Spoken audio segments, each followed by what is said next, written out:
बिस्मिल्लाहिर्रहमानिर्रहीम। अस्सलाम वालेकुम नाज़रीन, अपनी नेक्स्ट वीडियो के साथ आपको वेलकम करता हूँ अपने इस चैनल में। उम्मीद है आप सब खैरियत से होंगे। चलते हैं आज की अहम न्यूज़ की जानब। न्यूज़ की तरफ जाने से पहले आप लोगों को बताता चलूँ कि इन्फो हब चैनल पे मैं वीडियो डेली बेसिस पे इंफॉर्मेटिव अपलोड कर रहा हूँ। जो यहाँ पे इंफॉर्मेशन से रिलेटेड मुझे कमेंट्स मिलते हैं उनकी वीडियोस वहाँ पे अपलोड हो रही हैं। हर वीडियो के डिस्क्रिप्शन में उस चैनल का लिंक है, उसको क्लिक करके आप उसको सब्सक्राइब कर लें और वहाँ पे जाके भी इंफॉर्मेशन ले सकते हैं। और इंफॉर्मेटिव वीडियो से रिलेटेड कोई भी कमेंट हो तो प्लीज़ वहाँ पे करें, वहाँ पे उस चैनल पे आपको मिलेंगी। इस चैनल पे सिर्फ़ और सिर्फ न्यूज़, ताज़ा तरीन जो भी अपडेट होती है वो मैं शेयर करता हूँ। तो चलते हैं आज की न्यूज़ की जानब। जो आज की न्यूज़ है इसमें काफ़ी ज़्यादा आपके एक कमेंट से रिलेटेड न्यूज़ है जो मैंने ताज़ा तरीन हासिल की हैं आप लोगों के साथ शेयर करने के लिए, ताकि आपके जो क्वेश्चंस हैं वो भी क्लियर हो सकें। सबसे पहले तो यूरोप और बरतानिया से रिलेटेड जो सफरी पाबंदियाँ हैं उससे उसके बारे में कुछ ताज़ा तरीन ख़बरें हैं वो आप लोगों के साथ शेयर करूँगा। सबसे पहले तो आपको बताता चलूँ कि ये तमाम पाबंदियाँ जो हैं ये कोरोना से रिलेटेड हैं। जब तक दुनिया के अहम ममालिक में कोरोना रहता है उस वक्त तक ये पाबंदियाँ रहेंगी। अब जैसा कि आप जानते हैं हमारा जो सेंट्रल एशिया वो गढ़ बन चुका है कोरोना का। तो इस वक्त तमाम ममालिक का जो फोकस है उसी एरिया में और वहाँ पे पाबंदियाँ बहुत रिस्ट्रिक्ट किस्म की लगा दी गई हैं। यही वजह है कि यूरोप ने भी बाशमूल स्पेन ने 31 मई तक जो है वो पाबंदियाँ एक्सटेंड की हैं। और उसके साथ साथ मैंने कल एक आप लोगों के साथ न्यूज़ शेयर की थी कि 4 मई से हर उम्र के, बेशक आपका 6 महीने का बच्चा है, 1 साल का बच्चा है, आपके लिए टेस्ट करवाना लाजमी हो चुका है। स्पेन ने ये लाजमी कर दिया है, वरना आपको जुर्माना भी हो सकता है और प्रॉब्लम भी हो सकता है। इवन आपको एयरपोर्ट पे तंगी होगी जब आप फ्लैट पे चढ़ने लगेंगे। उसी वक्त हो सकता है कि आपको ना चढ़ने दिया जाए और आपकी टिकट ज़ाया हो। इस वजह से इस पे आपने ख़ास तौर पे फोकस करना है।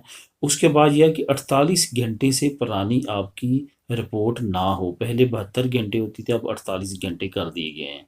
इन चीज़ों को आपने मद्देनज़र रखना है। यहाँ तक बरतानिया की बात है, रेड लिस्ट उसी तरह कंप्लीट है। 40 से ज़्यादा ममालिक हो चुके हैं, 41-42 ममालिक हैं।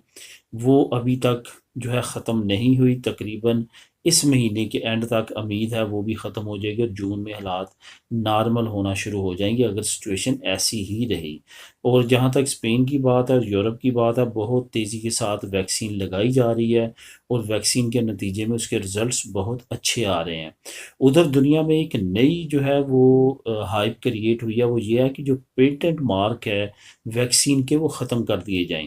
पेटेंट मार्क ख़त्म होने से ये होगा कि हर मुल्क सेम फार्मूले पे वैक्सीन बना सकेगा। पेटेंट मार्क का मतलब ये है कि जो कंपनी सबसे पहले वैक्सीन बनाती है वो अपने नाम पे रजिस्टर करवा लेती है, ताकि कि और नाम बना सके, ताकि वही प्रॉफिट कमाएं।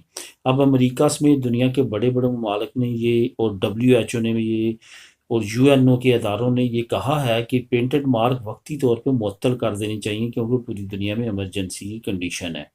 तो आने वाले वक्त में हो सकता है यूरोपीय यूनियन की तरफ से भी ऐसा अनाउंसमेंट आए, क्योंकि यूरोपीय यूनियन इस वक्त बड़ी प्रोड्यूसर है वैक्सीन बनाने की। अब देखते हैं इनका क्या एक्शन होता है। अगर ऐसा हो जाता है तो वैक्सीन वाफर मकदार में बन सकेगी पूरी दुनिया में और हालात जल्दी कंट्रोल हो जाएंगे। अब यहाँ तक बात है इस वक्त कतलूनिया की। कतलूनिया 30 जून जो है वो शुरू करने वाला है। 31 जून से वो शुरू करने वाला है। 40 साल से 49 साल के दरमियान वैक्सीन लगानी शुरू करेगा, जिसके बाद जो है ये उससे उम्र बड़े बड़े वालों की अब इस महीने के अंदर अंदर कंप्लीट कर ली जाएगी। अब चलते हैं यूरोप से।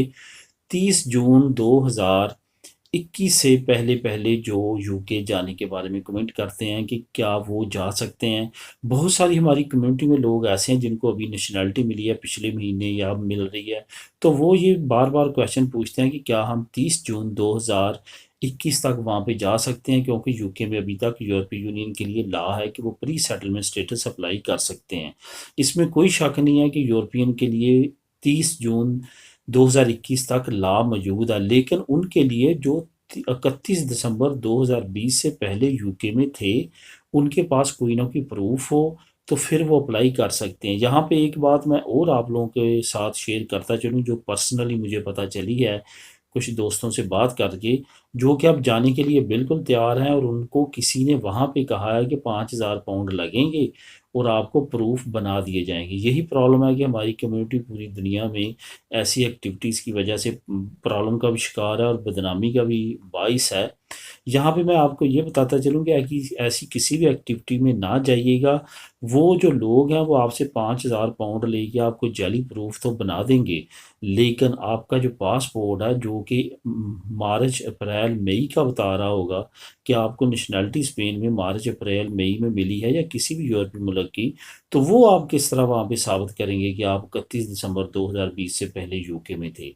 इस वजह से इन चीज़ों को आपने मद्देनज़र रखना है और कोई भी ऐसी एक्टिविटी में ना जाइएगा जिसकी वजह से फ्यूचर में आपके माशी तौर पे और डॉक्यूमेंट्स के भी या वैसे किसी सूरत में आपके ख़िलाफ़ कुछ ना कुछ कार्रवाई हो सकती है और आपको बड़ा नुकसान हो सकता है। इस वजह से ऐसी कोई भी एक्टिविटी में जाने से पहले हज़ार मरतबा सोचिएगा, क्योंकि बहुत सारे लोग ऐसे हैं जो भी नेशनैलिटी ले रहे हैं और यूके का सफ़र कर रहे हैं इसी आस पे कि वो प्री सेटलमेंट स्टेटस वहाँ पे अप्लाई कर सकेंगे। इस वक्त प्री सेटलमेंट स्टेटस अगर कोई अप्लाई कर सकता है वो कर सकते हैं जिनके खामद, बीवी, खूनी रिश्तेदार या करीबी दरमियाने लेवल के रिश्तेदार जिसमें चचा, ताया, आंटी, अंकल ये अगर वहाँ पे जा चुके थे 31 दिसंबर 2020 से पहले, उन्होंने अपनी प्री सेटलमेंट स्टेटस अप्लाई कर दिया था और उनका अप्रूव हो चुका है। और उनके रिलेटिव जिसमें भतीजा, भतीजी, नवासा, नवासी, पोता, पोती इस वक्त यूरोपीय यूनियन में मौजूद हैं और वो उनको अप्लाई करवा सकते हैं 30 जून 2021 से पहले। लेकिन जिनके वहाँ पे कोई भी रिलेटिव नहीं है और वो यहाँ पे नेशनैलिटी लेके जाके अप्लाई करना चाहते हैं, उनके लिए प्रॉब्लम हो सकती है। अब बात करते हैं कानून पारों में जो तब्दीली की गई है, ये आपको बताता चलूँ कि ये वक्ती तौर पे तब्दीली की गई है।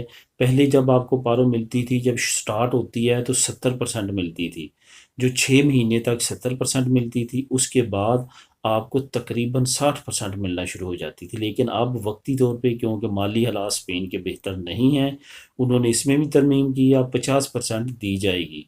यानी कि अगर आपकी पहले 700 यूरो थी, अब आपको अगर पहले 1,000 आपकी नॉमिनल थी, उसका 70% आपको पारो मिलती थी 700 यूरो।